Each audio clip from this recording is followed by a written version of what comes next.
learned that there was some plans in the works to update our studio. We did a survey, we did some observation in the space. So we saw just how often people were actually in the office, given that we're in a hybrid work schedule. We wanted to see, okay, how often are the desks being used on a daily basis? So that, coupled with the survey, really showed us that our space is being underutilized. There's a hybrid situation where you're half in the office, half out of the office.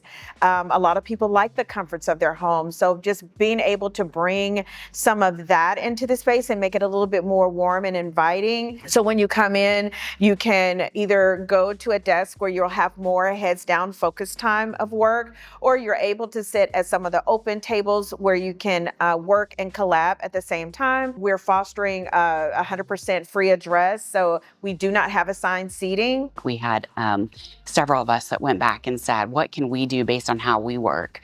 Can I lighten up what my requirements are to free it for other people? One of the main questions everyone had was, where does all my stuff go? The team had designed these little totes, these kind of felt boxes that are able to have our name. It stores our work tools in it. The thing is, we never knew where to put them. So it started to get a little cumbersome. We were trying to stack them in the corner. So that's where the rest of the space evolved.